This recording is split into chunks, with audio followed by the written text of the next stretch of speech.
Waterford accent.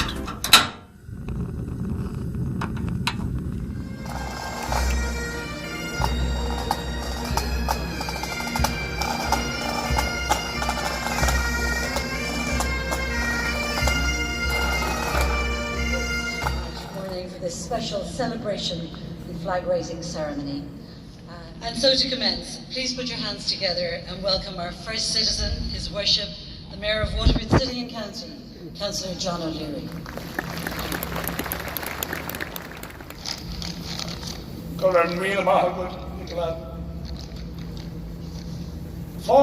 Tricolour, welcome everybody. Son O'Cod, honest Ashita, for Claudia in you. As Mayor of Waterford City and County, it's my great pleasure to welcome you all to this ceremonial raising of the Tricolour.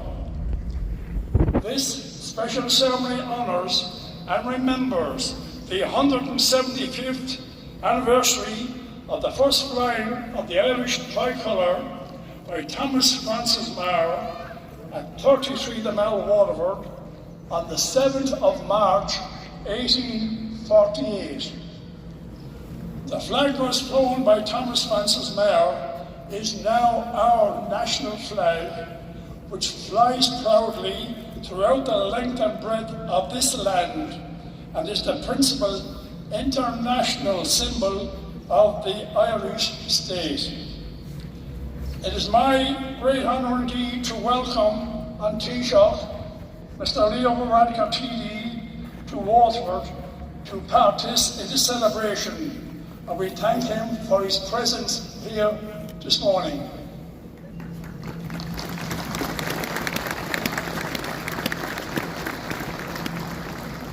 I also want to welcome members of the Oireachtas and indeed my own colleague county councillors on Waterford City and County Council.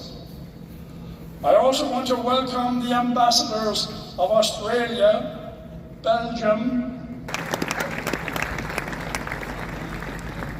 Also present with us today are representatives of the 69th New York Regiment. The presence of our Taoiseach and 7 ambassadors highlights the significance of what we are remembering and celebrating. I hope you all enjoy this very, very special occasion. It gives me great pleasure now to invite our Taoiseach, Mr. Leo Varadkar, to address you.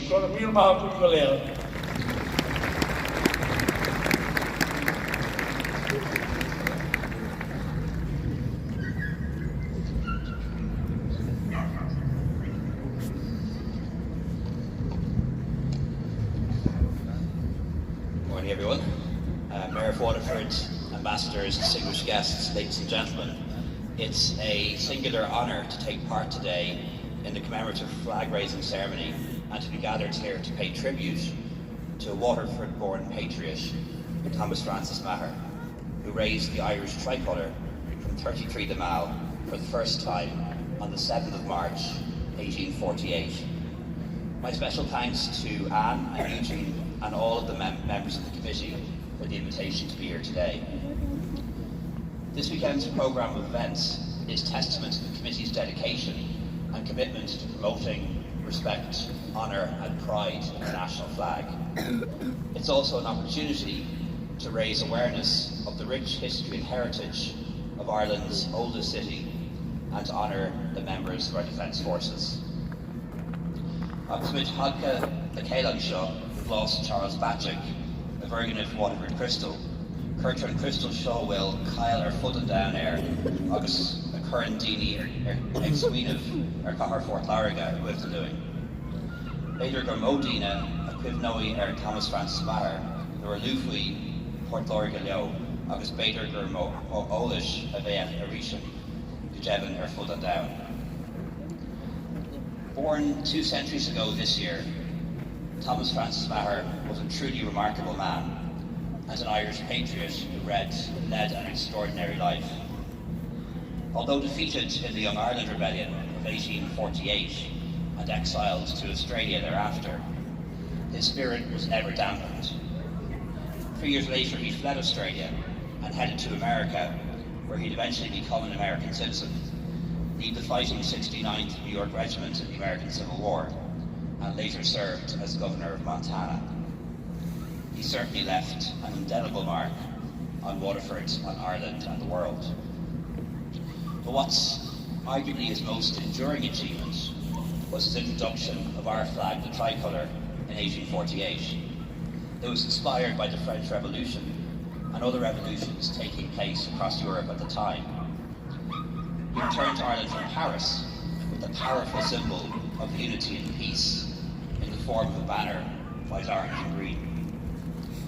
In his own inspirational words, and I quote, "The white in the centre signifies a lasting truce between the orange and green, and I trust beneath its folds the hands of Irish Protestant and Irish Catholic might be clasped together in generous and heroic brotherhood."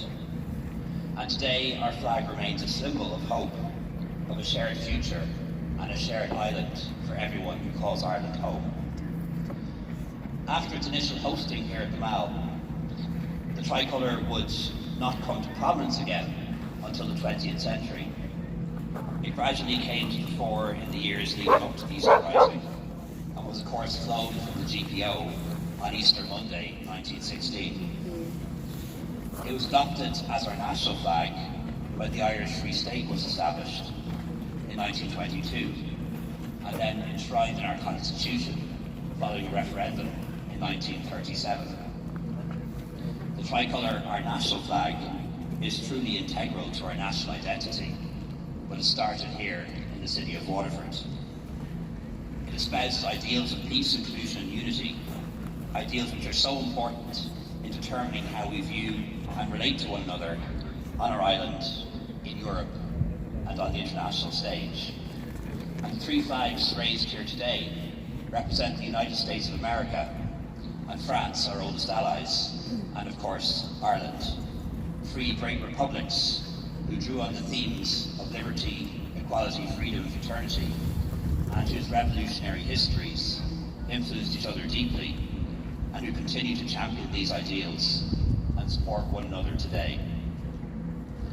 So as we approach St. Patrick's Day this year, the same ideals are at the heart of Ireland's engagement on the world stage.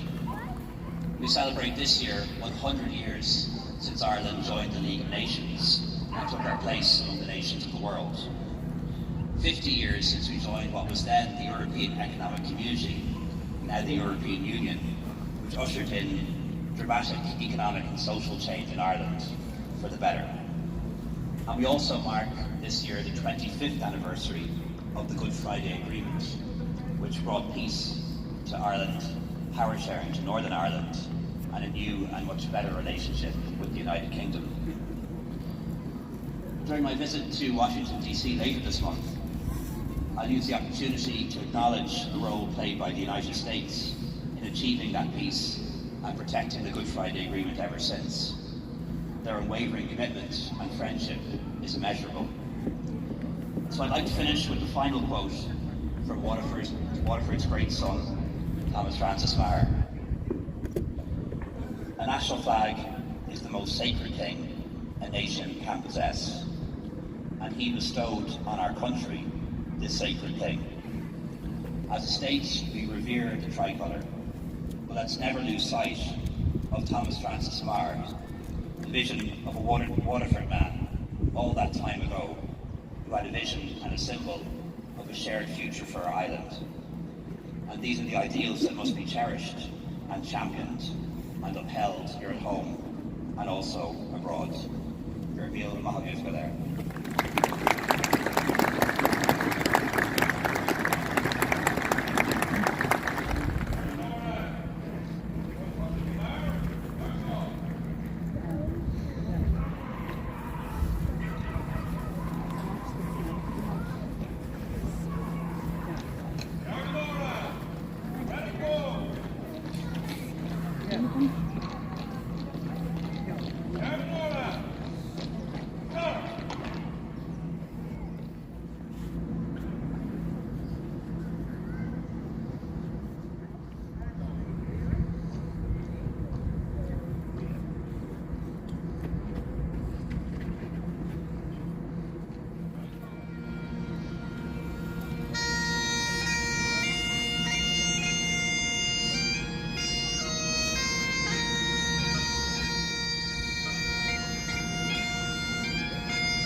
Waterford accent.